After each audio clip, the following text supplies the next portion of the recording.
Howdy, parents and students. Welcome to Wednesday, April 1st edition of Global Studies Distance Learning with Mr. Mead.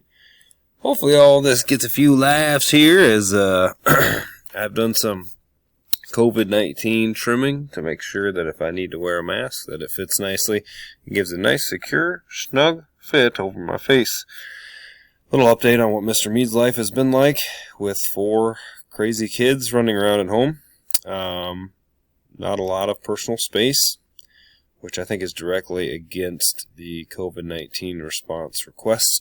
Anyway, my wife has a small sewing business, so we have actually been spending a lot of time making masks for the local communities for people who can't ascertain any. And what we've been doing is sewing some cloth masks, although the best protection, it helps with some exposure.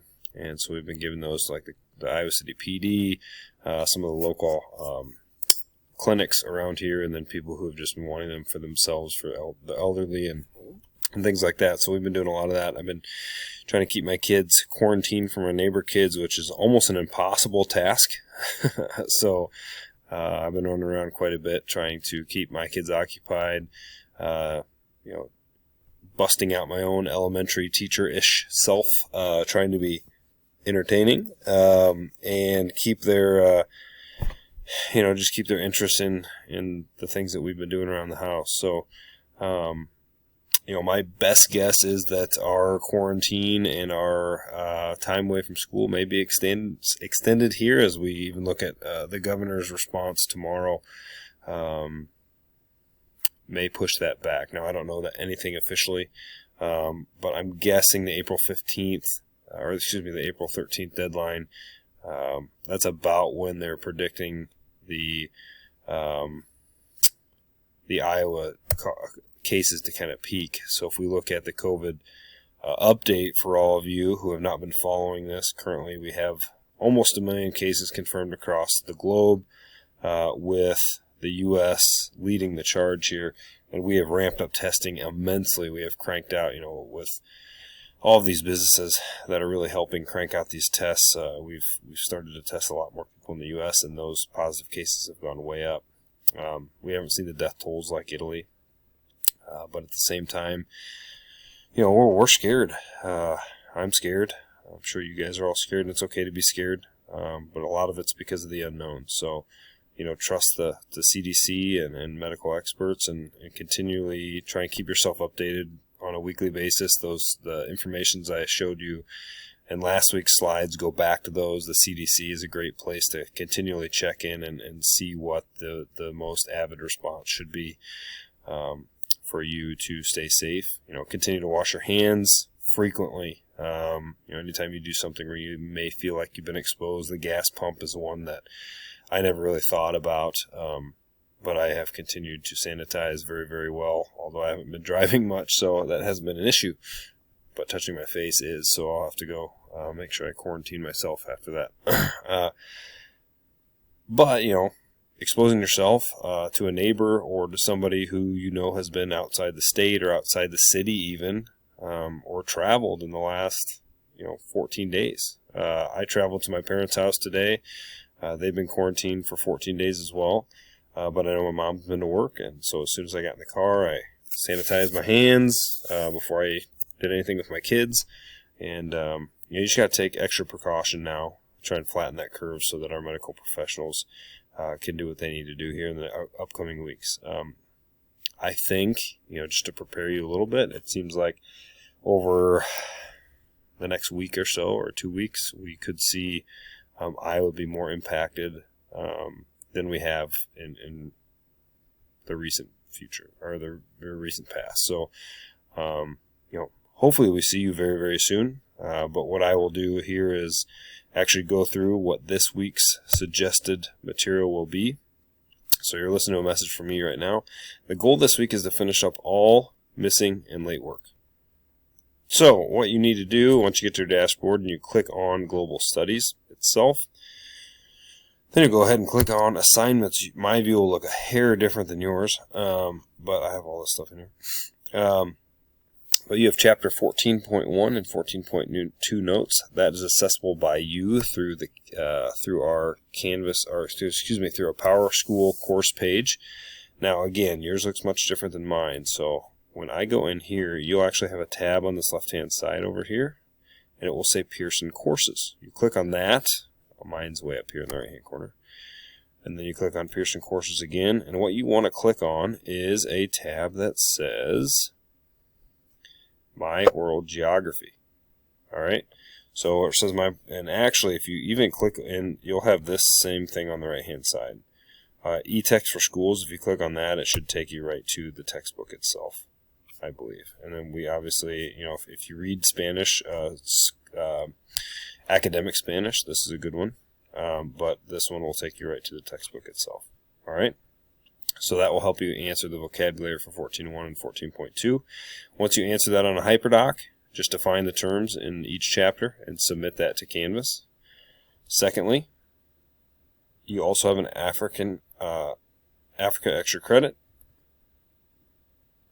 When you go there, it's a geo quiz. So when you go to the website itself, it will take you to this. Alright?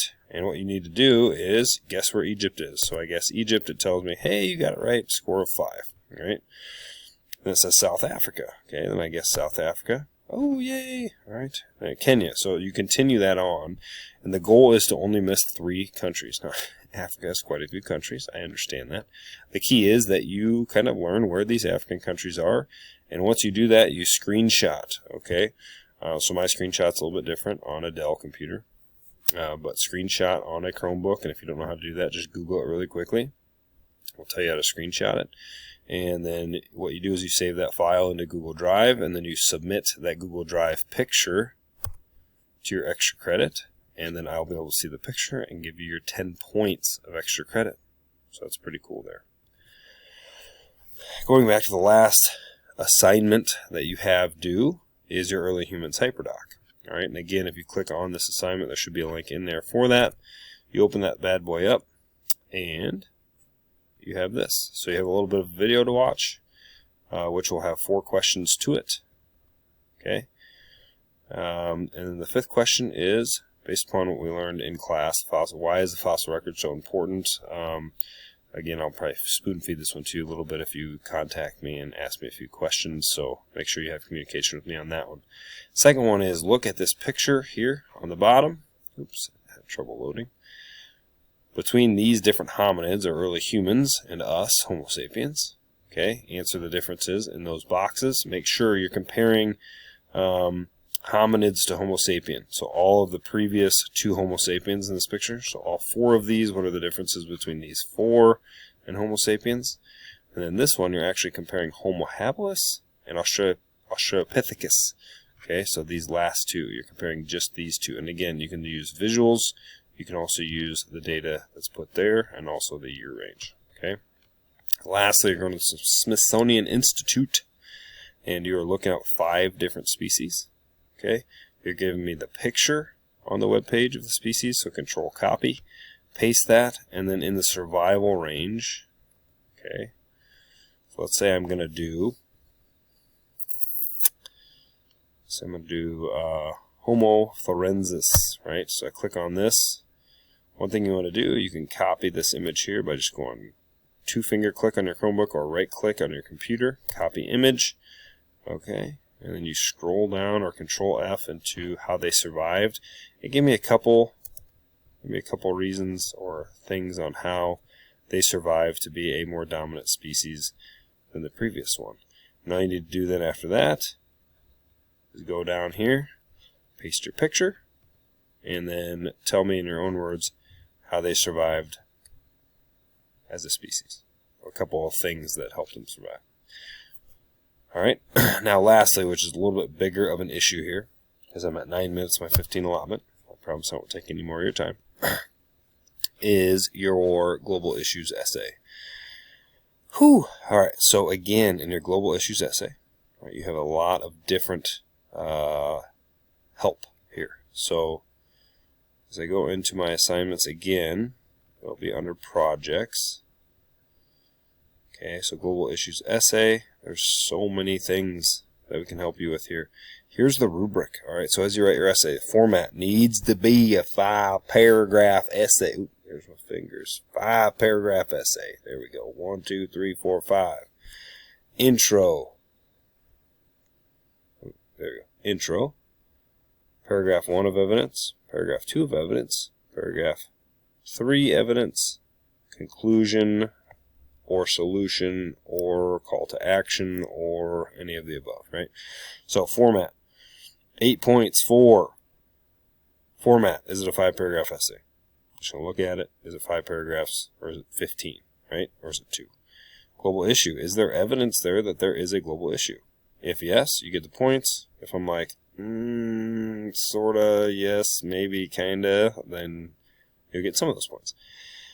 Evidence paragraph 1 provides an example, a piece of evidence cited in text citations. Great thing about MLA format, all you have to do is put the last name of the author or a truncated version of the actual website or source that you got the information from. I'll scroll down to your bibliography and know exactly which one you're talking about, which source you are.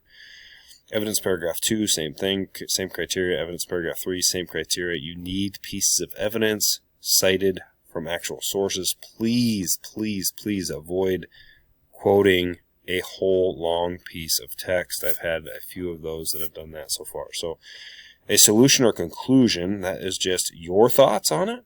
It doesn't have to have any citations in this point. It's just you, but you need to explain it to me. Assume I know nothing about this at all, right?